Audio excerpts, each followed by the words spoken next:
first time to host this, I will say, cybersecurity fireside chats. Basically, this is supported by our Next Gen Cyber Club. And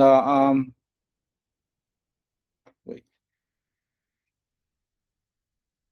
okay, so who can introduce the Next Gen Cyber Club?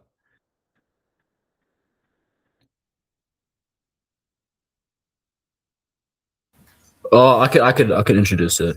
Okay, My name is Alex. I'm part of this Next Gen Cyber Club, right? And so we're basically a nonprofit organization created by a group of high school students. So I believe right now we have four high school students as founders. So me, I go to Doherty Valley, and then there's gonna be three others. I think there's gonna be a slide later on that'll introduce all four of us. But yeah, so basically our mission is to inspire and empower the next generation of cybersecurity leaders. And we do this by building technical skills, promoting ethical digital citizenship, and educating our community on safe and responsible technology use.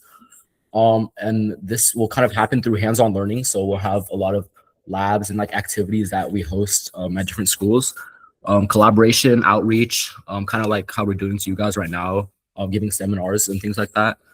And so we aim to create a safer digital world for everybody. Some things that we offer: cybersecurity education. So if you have any problems with cybersecurity or cybersecurity related courses, feel free to like email one of us, and ask us any questions. And then promotion of digital safety for families. So something that we're actually looking forward to doing is going to places where people have like real cybersecurity issues and helping them out with those. So for example, we've scheduled to go to a senior center and help out some of the citizens there with like their own like laptop issues and stuff like that. And then we have tutoring and academic support for future AP cybersecurity and AP networking courses. So if you guys are in high school or middle school in the future, it's likely that there's going to be AP cybersecurity and AP networking as courses at your school that you can take. And so like we're available to tutor you guys for that course if it ever comes out at your school. And then last, education volunteer services for vulnerable groups, which include senior citizens and elementary school students. So yeah, we just give a lot of education to like the most vulnerable groups. Yeah. okay. So can you also talk about what is fireside chats? Me? Yeah. Yeah, of course. So fireside chats are an informal yet structured interview between a moderator and a guest. So it's kind of to help us connect with like the audience, right? So if any of you guys have issues with cybersecurity, if any of you guys are interested in joining our club, this is kind of like the way that we get to know you guys. And this term was actually coined by U.S. President Roosevelt in the 1930s to describe his his informal national radio addresses. This is actually something we learned in AP World, right? He kind of did this so he can get to know like the American population and like tell them like his plans for America's future without seeming too formal, Okay, good. So this will be a series of invited guest speakers from industry. So I think we should because I think our guest speakers are pretty busy. So we take this fireside chats form so that they don't need to prepare, spend a lot of time to prepare slides, and they can just talk about what they are doing and what their work is and what the impact of their work to the industry, and also their past education experiences, research experiences, so that you can have a better understanding what is cybersecurity and how that will impact our work. Our first guest speaker is Jie Zhang. Her English name is Amy, and she is a senior staff software engineer at LinkedIn, and she is also tech lead of LinkedIn's anti-abuse infrastructure. So she has 15 years experience at LinkedIn and Microsoft, and her work focuses on anti-abuse and anti-spam solutions. So our second guest speaker is Junyuan, and he is also a staff software engineer from LinkedIn. And his work is mainly on public key infrastructure. And also in the past, he has worked on mobile payment security, malware analysis, and also he has given talk at Black Hat and DEF CON. Those are these two are security conferences. Lots of hackers join. So how can we start? Okay. So since both of them are from LinkedIn, so I will talk about what is LinkedIn, because I think to high school students, middle school students, you probably heard of the name, but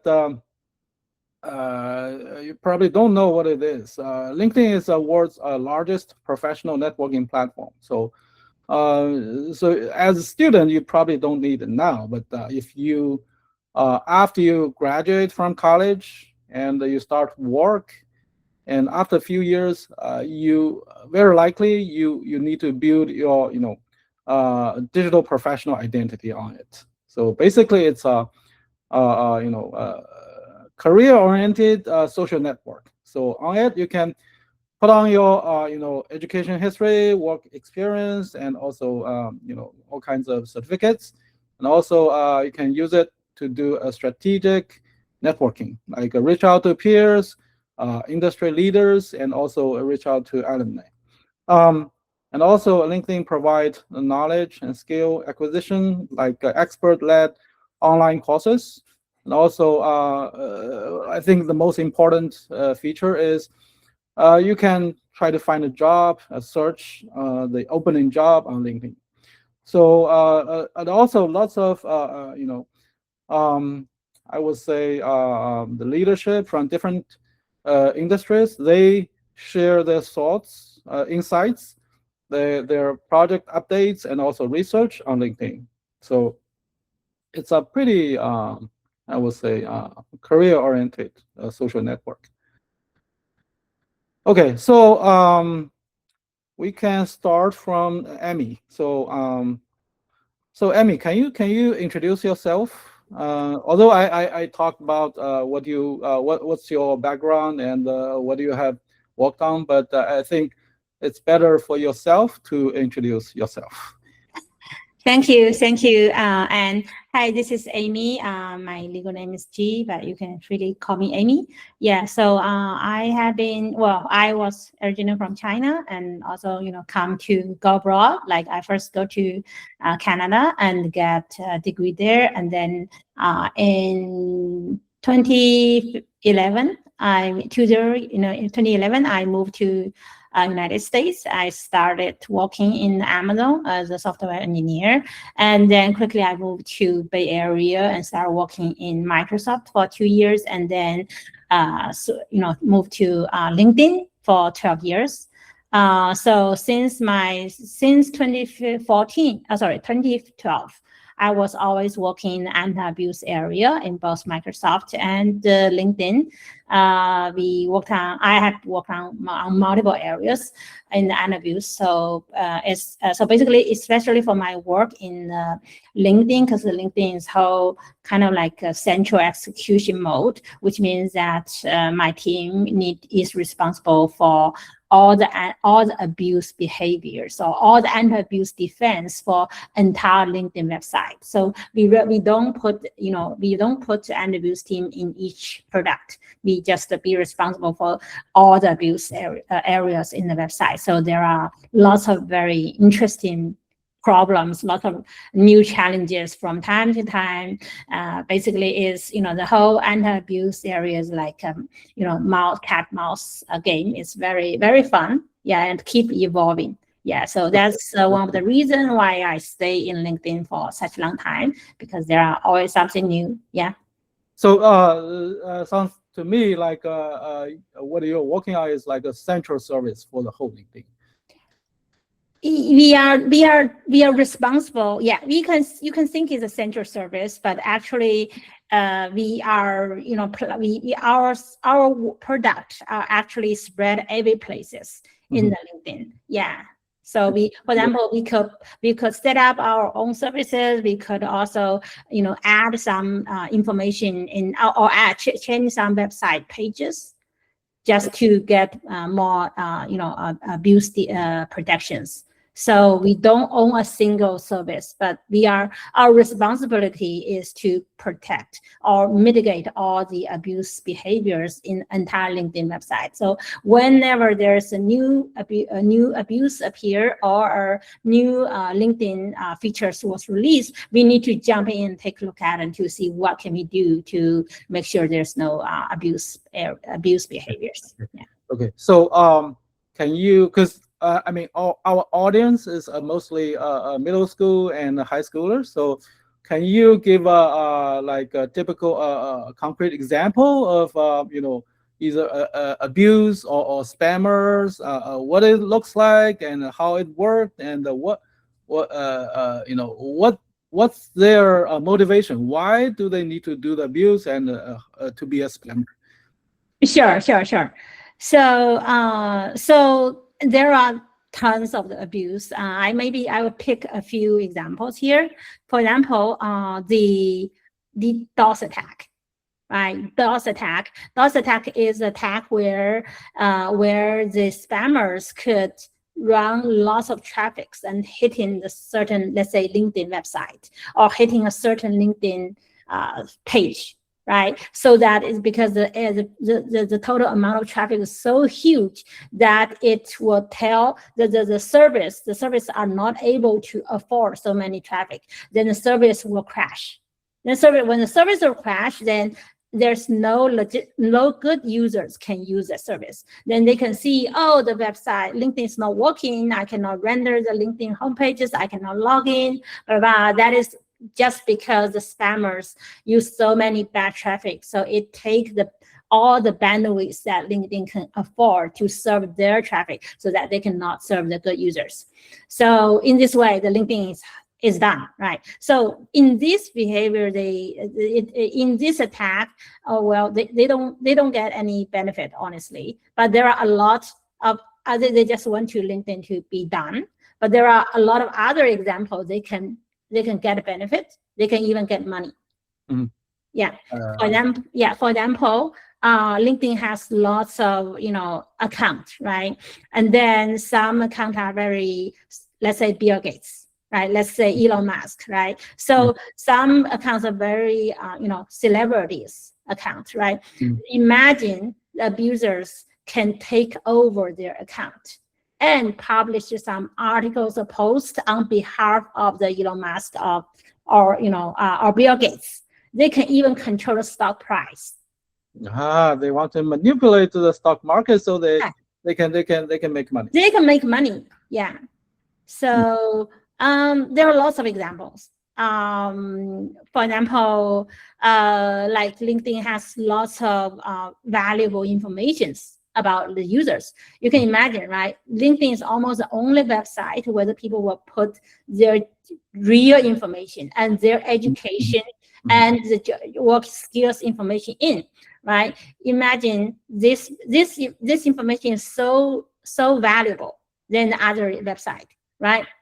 So imagine like a spammer, they scrape all the data down and they can sell the data out.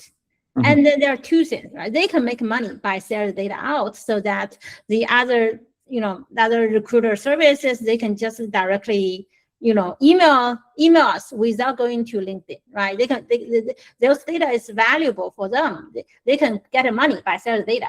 On the other hand, like if all these legitimate users find out that, oh, this is my valuable information, I only put into the LinkedIn.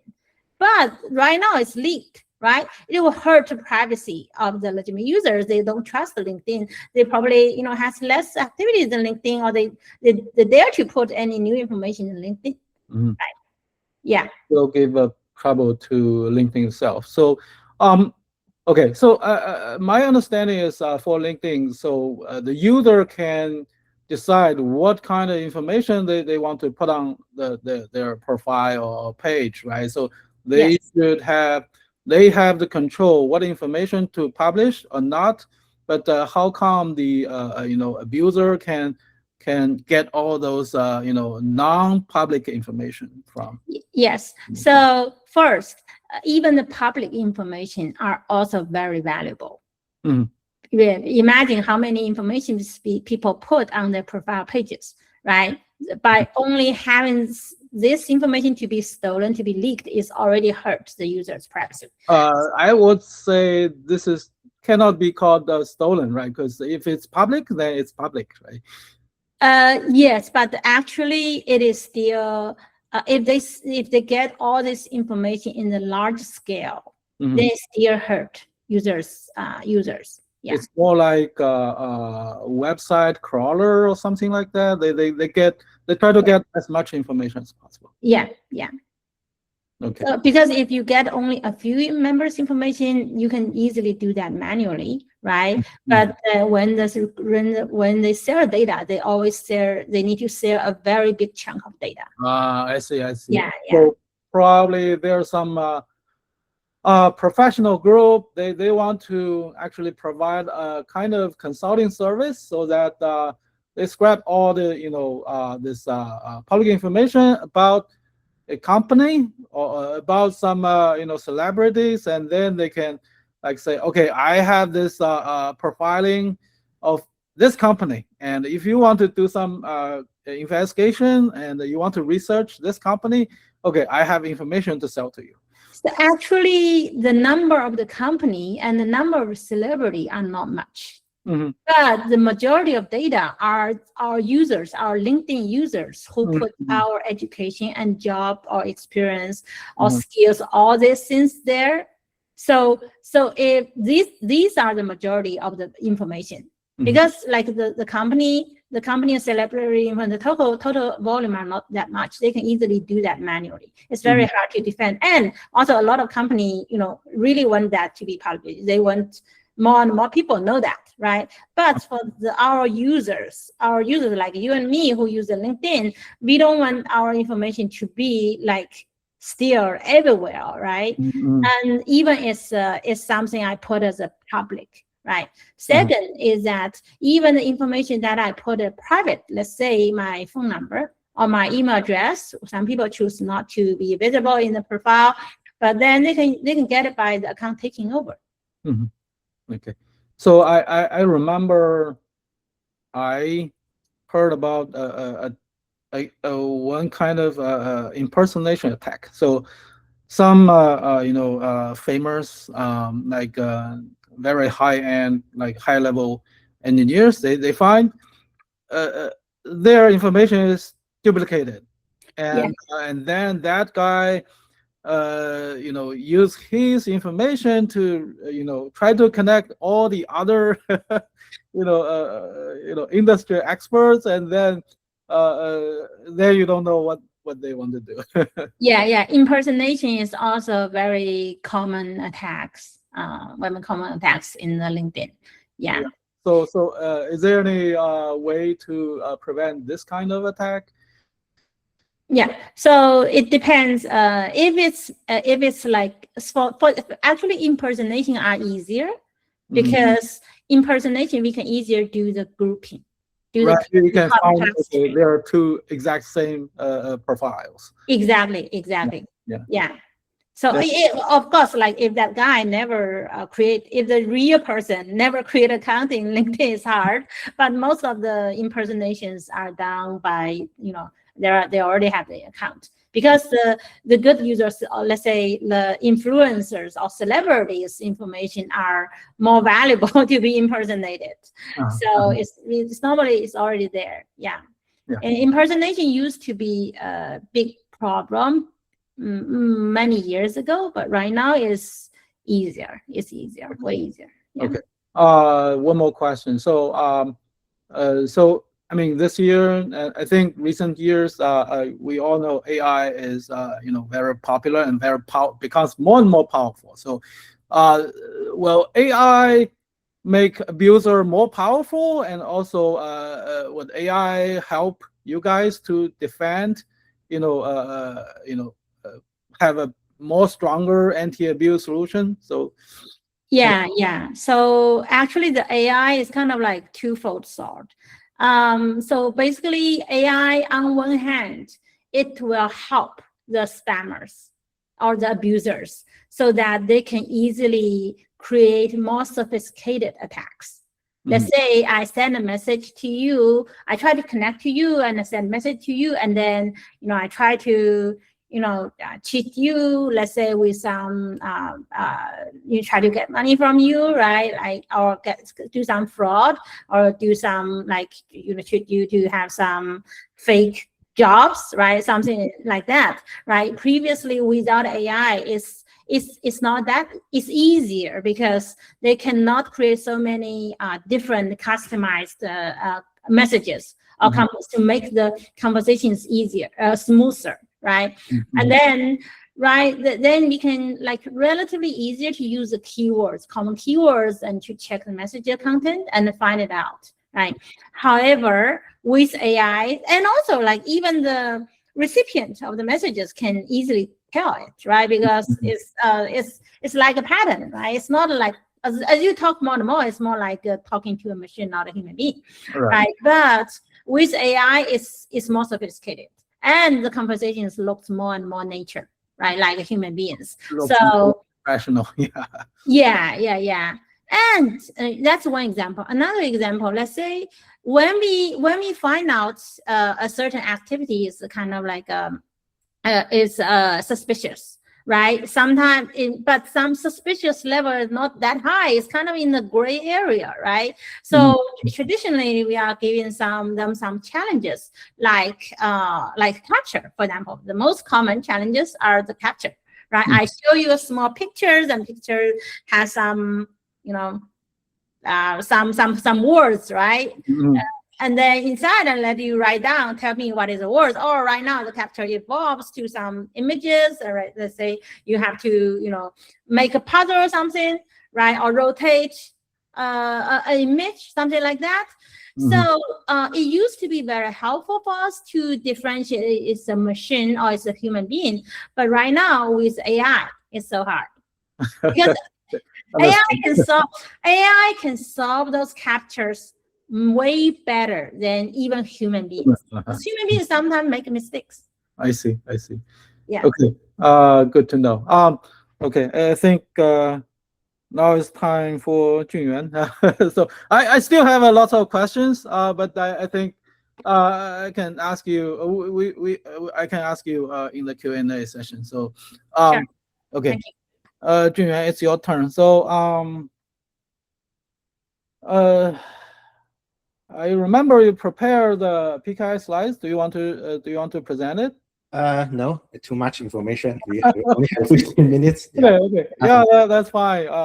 We can reserve it for the later, special presentation for you. So, okay. So, you have been working on public infrastructure at LinkedIn. So, can you briefly, introduce it to our students, because I don't think they know what is PKI or public key infrastructure. PKI is named public key infrastructure. Basically, it's a security service, very critical in terms of security. It will basically issue the digital identities to all the instances, including maybe the host and stateful application, stateless application, agentic application. Basically, it's like a DMV issue the driver license, or government issue the passport for the human. So these the identities, the instance know each other. So basically, if you want to talk to each other, show me your ID and check your ID is valid. So the application or host node, the remote instance is valid, is the real identity, real instance. I want to give some context information about this applications and the agent or infrastructure. So I think LinkedIn is a typical social network platform. So to serve such large traffic, so LinkedIn has a very huge infrastructure. This infrastructure consists of probably thousands, millions of machines, right? Yeah. These machines are, each machine, like, your PC can be a machine, right? Your laptop is a machine, and these servers in the infrastructure are also machines, and each of them can be think as a node. Okay, so one node can serve one service, one application, and another node can serve another different applications. And sometimes to serve the provide a service, these different nodes need to talk to each other, and because they are responsible for different duties. So I think what Junyuan mentioned is each of these nodes or machines, they need to have their passport or ID, so that when you talk to each other, you are talking to the real machine, not some compromised machine, or some hackers, right? So Yeah. so okay, and also we know to protect the traffic, we know we can encrypt it, but what is the difference between this normal encryption and this public key things? Can you talk about the difference? Yeah, the normal encryption usually they should share some secrets or keys. Like you want to you think about you send some messages, you want to have like a lock on the messages. So for the typical encryptions or symmetric encryption, they should share the same key. So you need to like talk to each other, maybe go to some private place to share the key, and this is a secret for each of you. So you can use the key to lock your messages and send the encrypted or locked messages to another people or another machine. They can decrypt it with the same key. This is the typical symmetric encryption, but it's not easy to scale because think about we have lots of the machines or like applications. We need to share the keys between all of them, each two of them. So it's not scalable. So that's why we have like there's a scalability here means you need to each pair of node or machine, you need to share one key, right? So for a machine, if you want to know all the other machines, then he needs to share a key for each of them. So for millions of machines, then you need to create and share 1 million keys. So this is why it's called not scalable. Yeah. So for the PKI or public key, so basically we have the public and private key. Two keys for each instance, either host or human or application. And these two keys are one-on-one mapping, right? They're yeah. So for example, I want to talk to Anne. I have my public key and private key, so I only keep my private key to myself. And only you know your private key. Yeah, exactly. Yeah.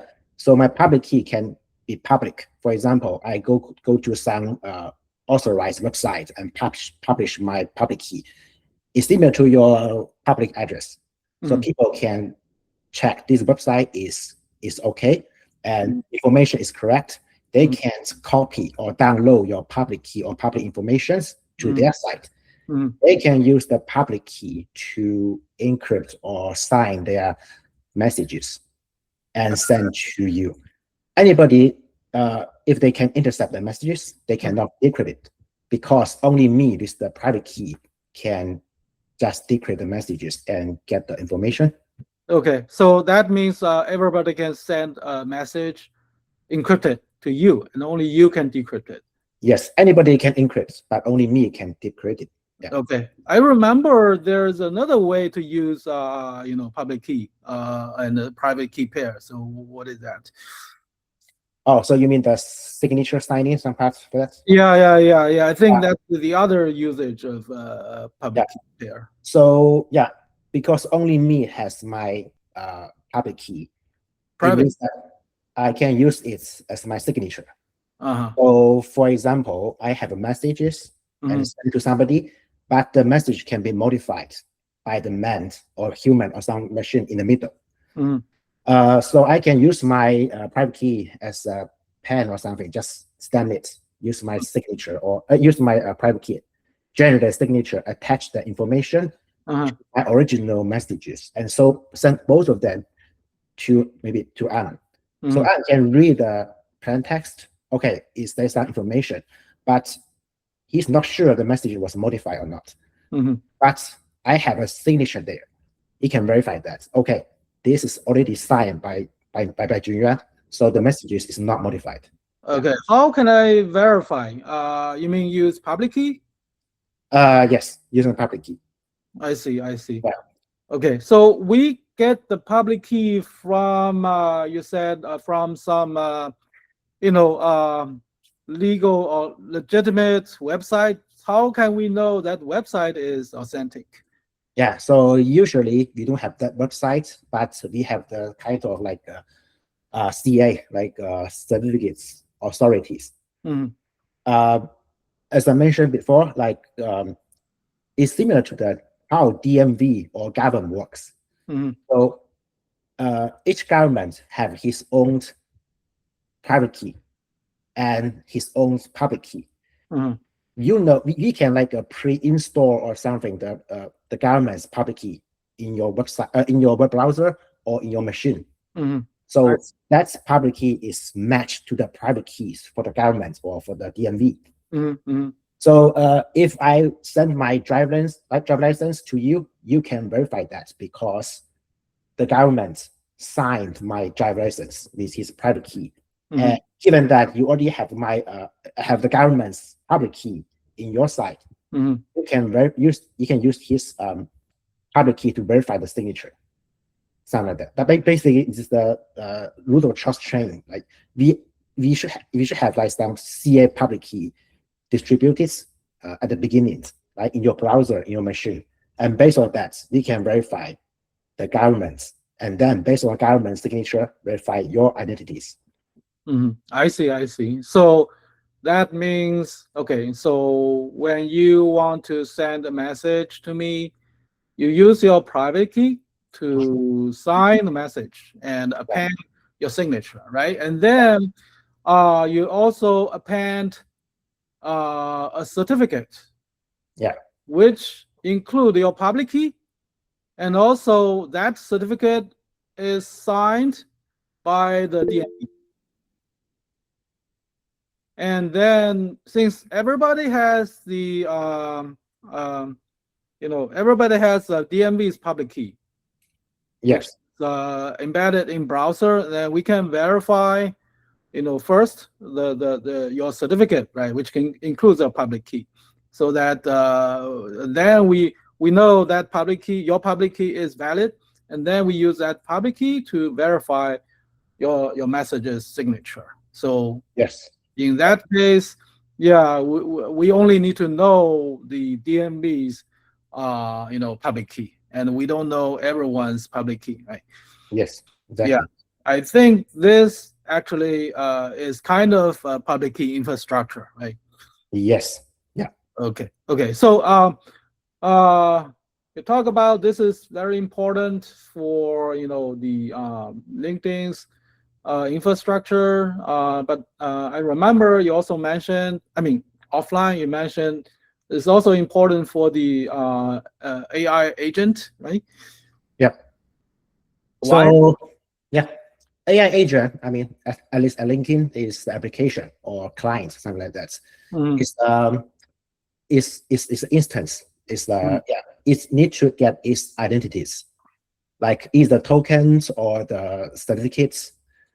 So use it to, like, for example, cloud code. You want to talk to the remote GitHub, or talk to the LinkedIn internals, Glean services between like a resource.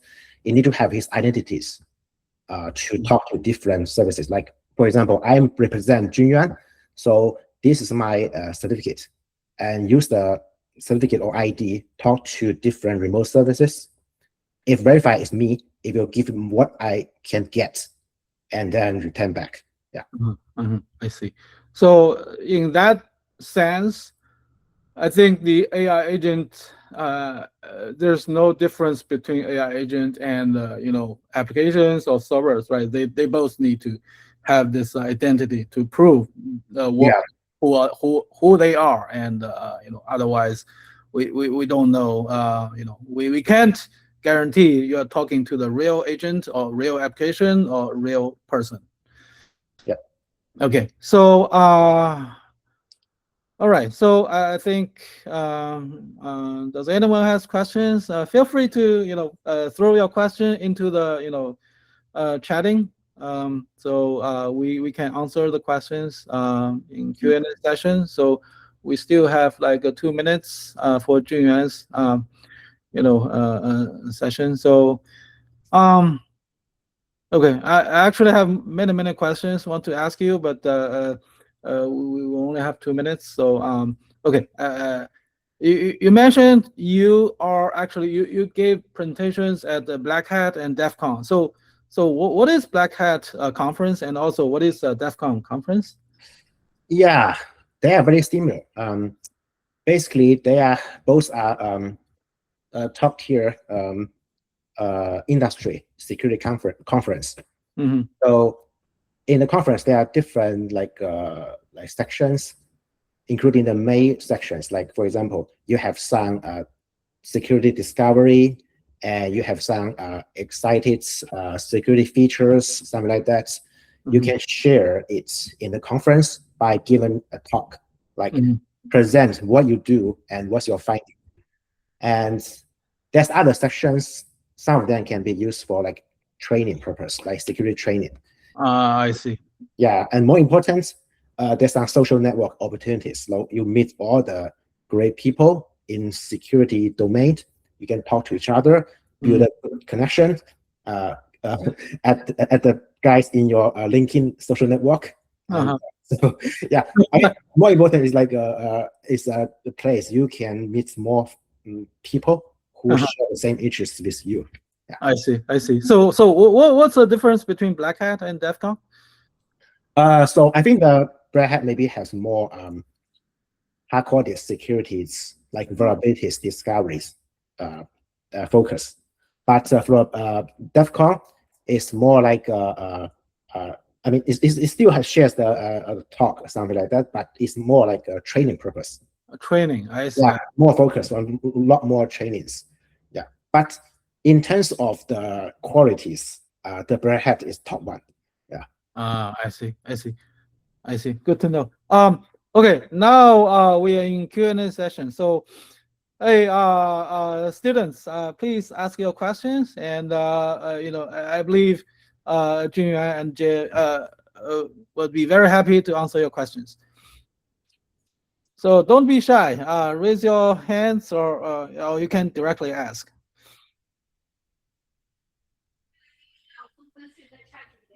Oh, okay. Let me check. There are questions in the chat. So, okay. First question: where does Junyuan work? LinkedIn as well? Yes, I can answer that for you.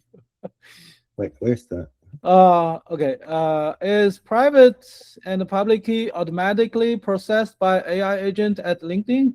I don't think this question is specific to LinkedIn. So your question is private and public key automatically processed by AI agent? How can I make it more clear? So I think the question is, okay, does AI agent automatically process private and public key? Yeah, so actually at LinkedIn, so we have two different like agents. Like when you deploy the agent running in the backend, it will automatically generate the certificate for it as a workload. Mm-hmm. As for like a cloud code, you use the cloud code to access different like represent you to access different resource. Mm-hmm. We will use the user token.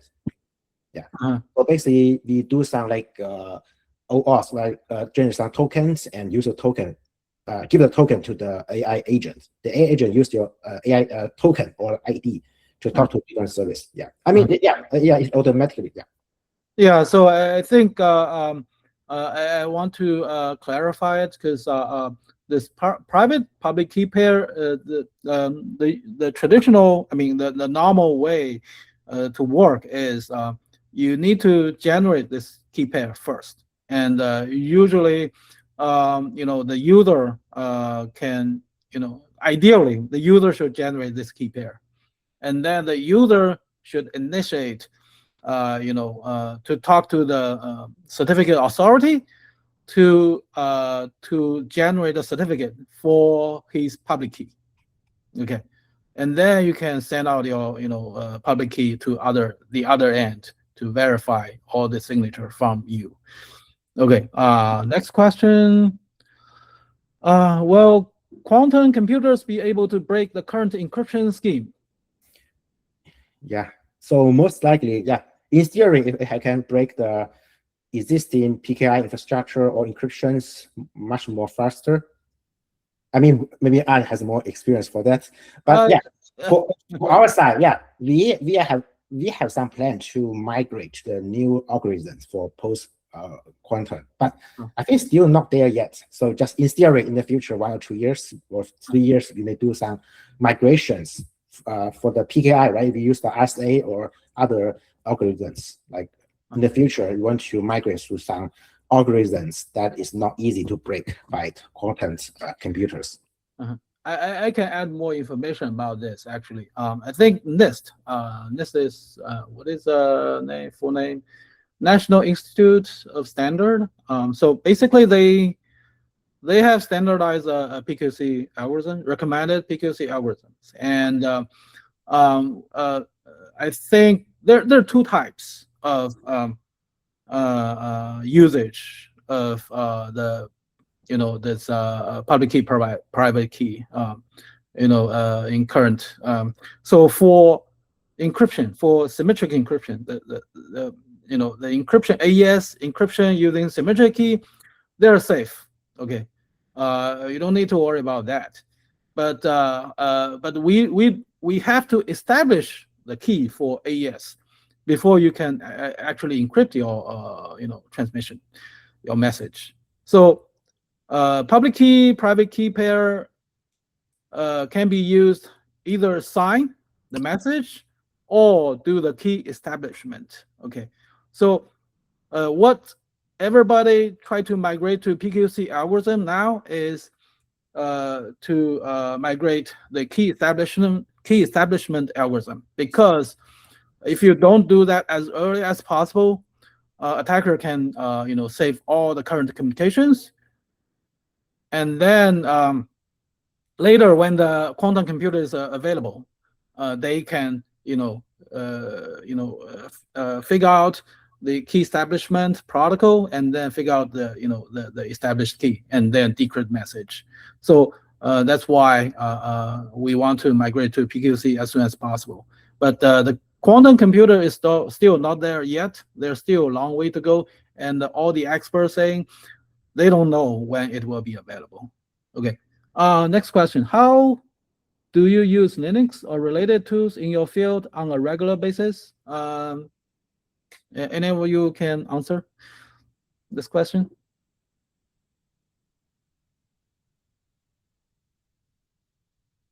Junyuan.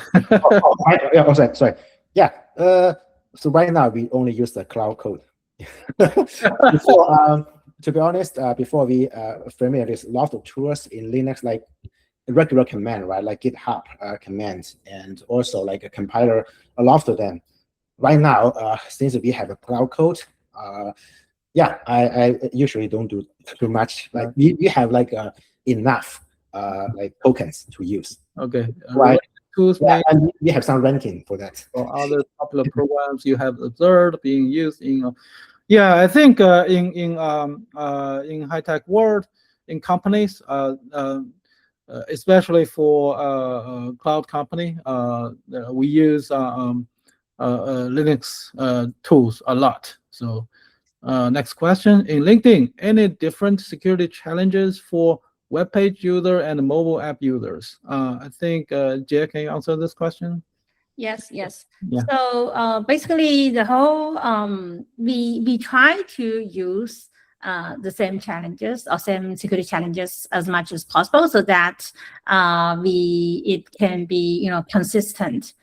We don't generate any weaker defense, right, in any platforms, because the abusers can easily like tweak their attacks to mimic to be coming from a web page or mobile app user. So that's our principle. However, due to the infrastructure difference, there are some security challenges that is only available in the web page, and some are only available in the mobile apps. So that's, for example, like we will collect a lot of fingerprint information in the web pages, where let's say we check the browser mouse, like browser information, mouse movement, or or user agent, all this information, right? Those are very specific information for the web page users. And there are also some challenges which is only available in the mobile app users, like like a biometrics information. Let's say I try to log in, someone try to log in and use the passcode or use the face recognitions. Those are very specific, easier to be implemented in the mobile apps. So basically the whole principle is that if possible, we try to use the same security challenges, but because the spammer can easily tweak or mimic them to be from the web page user or mobile app users, because the spammer don't need to really own a mobile app to mimic to be a mobile app users, because the mobile app user traffic is the traffic, the whole traffic is different. The pattern, not a pattern, just the whole traffic, the request is different with the web users because of the different infrastructures of these two mechanisms. And then they can easily use in the script to generate the request which mimic the mobile app users. Yeah. I see. Yeah. So basically the device or laptop or mobile phone actually is not the ultimate determining factor for the the out traffic, right, to the server. Yeah. We can only based on whatever they tell us, and we decide how to serve back. Let's say if someone tell us, say, hey, I'm from the mobile app, it's very hard for us to tell that is really from mobile app or not, unless we write some script which is run in their side. Yeah. I see. Okay, next question. What's your advice for our students interested in cybersecurity, especially in this AI era?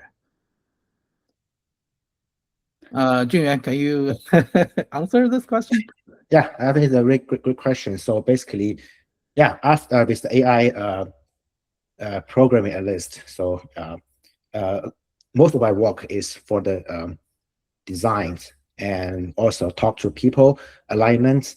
So yeah, it's very fast to do some implementations with the AI program, right, or vibe coding, right? But my suggestion is, so even we use the AI, but the students should have good understanding how the how the system works internally. For example, how the operating system works, how the network works, how is the algorithm works. So it's give you some good knowledge about the fundamental things. AI is the tools can give you more productivities, but usually the final step is decided by the human. So the good leader or good engineer should have the good foundation built first. And also, I think in terms of securities, there are some like attacker, right? They also can use the AI. And you are, for example, we are the good guys, we are defender. So if you have that very good, solid understanding about the system, we can also build a good defense with the AI. Yeah, I think in AI area, this the pace of attack and the defense definitely will change. But we need to learn how to leverage AI to either be a better hacker or be a better defender. So, all right. Next question. How does LinkedIn prevent bot accounts from registering? So, Jie, can you answer this question?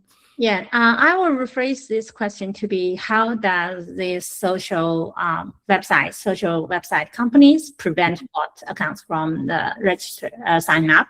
Because this is definitely not specific to the LinkedIn. There are lots of info since we try. Let's say we use like when we get a request to sign up or create an account, right?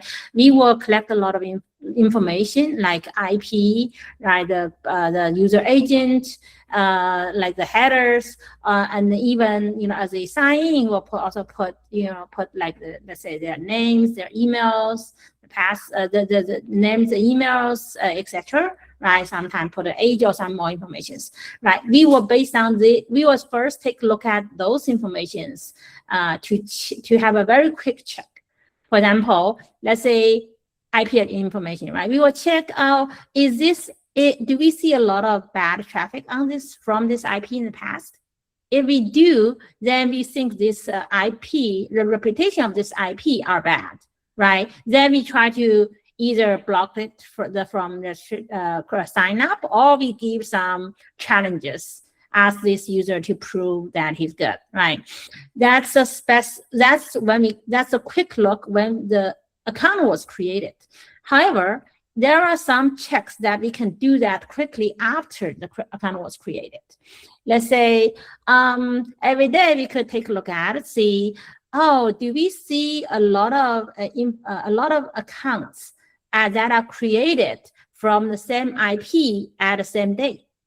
Right? Or even they come with the different IPs, we will take a look at, do we see a lot of accounts created with their email is always first name dot last name dot some digit number at certain email domain, right? So if you look at one specific request, when you cannot tell it, but if you group them together, it's very clear, like a day and night, right? So it's clear this is all come from the same places, and this could happen very quickly after the sign up. Yeah, but actually, there are more as the users create account, then they start doing the activities. There are more and more information we can collect it from those activities. Then we can, easily have a much better judgment after that. But that is after account creation. But again, like we can still try to optimize to improve our detection time, to make us to be able to detect bad account as fast as possible. We don't have to wait until they down maybe 100 activities before we can detect them. We keep judging them as they do more.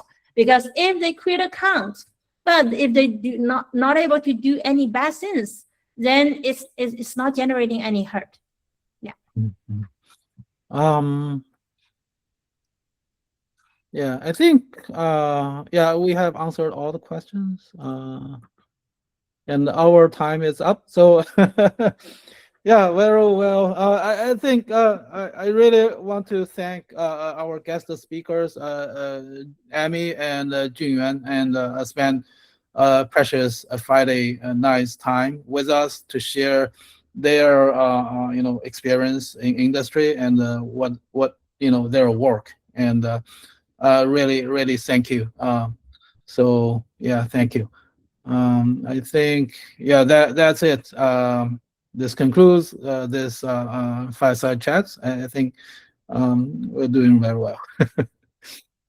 Yeah, thank you. Okay. Thank Okay. you. Have a good weekend. Bye, everyone. Thank you. Bye. Bye.